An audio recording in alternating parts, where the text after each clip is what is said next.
Monsieur le ministre, madame et monsieur le rapporteur, chers collègues, cette proposition de loi a suscité tout à la fois colère, émotion, incompréhension et, je dois le dire, bien peu de sérénité, y compris parfois chez ceux qui la portent.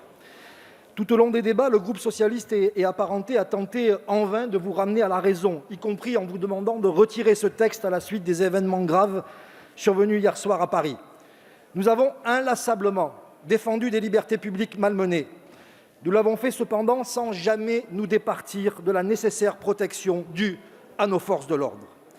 Enfin, nous avons rappelé combien il ne suffisait pas de protéger ceux qui nous protègent, tant il est vrai que tous les Français aspirent à être protégés, et vous avez, à l'évidence, pensé la sécurité de certains aux dépens de celle des autres, dès lors que c'est bien la liberté qui est la première sécurité et non l'inverse.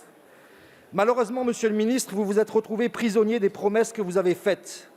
Le 2 novembre, vous déclariez avoir fait la promesse de ne plus pouvoir diffuser des images de policiers et de gendarmes sur les réseaux sociaux.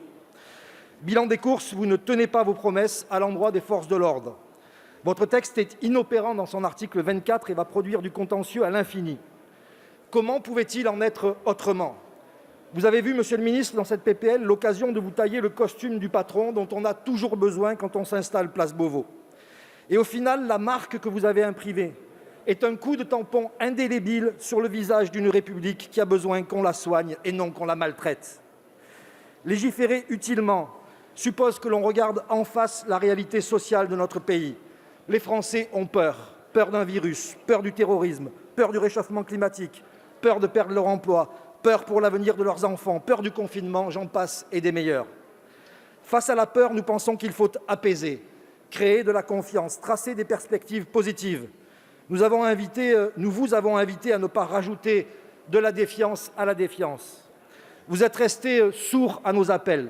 Sourds, car la peur est un état bienvenu pour qui veut l'instrumentaliser aux fins d'asseoir son autorité. C'est dans une France sous tension que l'on peut brandir des périls pour justifier le renoncement à tel ou tel bout de liberté. Ainsi, les drones vont pouvoir voler à peu près partout. Les armes seront plus nombreuses dans l'espace public, les polices municipales renforcées, les sociétés privées de sécurité mobilisables et les images des forces de l'ordre exploitables avec une facilité déconcertante. Mais que s'est-il passé dans ce pays pour que l'on en vienne à connaître une telle dérive autoritaire ? Faut-il que non seulement le peuple ait peur, mais le gouvernement aussi, pour mettre à ce point nos libertés fondamentales en question ? À cet égard, les tergiversations sur l'article 24 en disent long. Vous posez un sujet que nul ne conteste, l'incitation à la haine qui vise parfois nos forces de l'ordre et qu'il faut réprimer sans indulgence. Le code pénal est là pour ça. Vous apportez une réponse déliée du sujet, en créant un délit de presse et en punissant tous les Français dont vous malmenez les libertés. L'intention manifeste de porter atteinte reste une intention, un projet, un dessein. Vous allez au-devant de graves contentieux. Vous générez surtout une immense confusion, tant du côté des forces de l'ordre que du côté de nos compatriotes. Vous placez gendarmes et policiers dans une situation inextricable, dès lors qu'ils devront apprécier, notamment sur des directs, l'intention de leur porter atteinte ou pas. Ces mêmes policiers et gendarmes sont, pour beaucoup, exténués moralement et physiquement.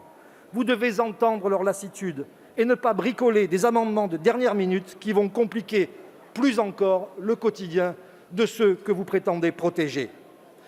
Le déséquilibre de ce texte, c'est penser presque exclusivement l'image comme un moyen de contrôle et non pas comme un outil de transparence au service de la vérité et de la démocratie.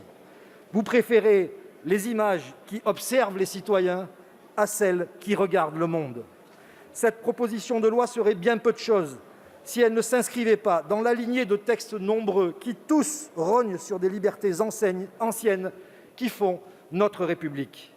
Monsieur le ministre, depuis 2015, se sont écoulés un peu plus de 1800 jours. La moitié de ces 1800 jours ont été vécus sous état d'urgence.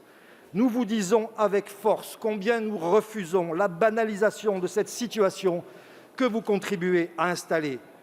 Les libertés ne menacent pas la lutte contre la pandémie. Elles ne menacent pas non plus la lutte contre le terrorisme. Les images ne sont pas des armes pointées sur la sécurité publique, elles sont ce que l'on en fait. Nous ne sommes pas tous élus pour légiférer en permanence sur des renoncements, des interdits, des modalités de surveillance et des sanctions. Quand va-t-on se mettre enfin à fabriquer du droit émancipateur, des libertés nouvelles, des progrès pour tous ? Ce texte en est si loin. Vous nagez dans un contre-courant dangereux. C'est unanimement que nous voterons contre ce texte.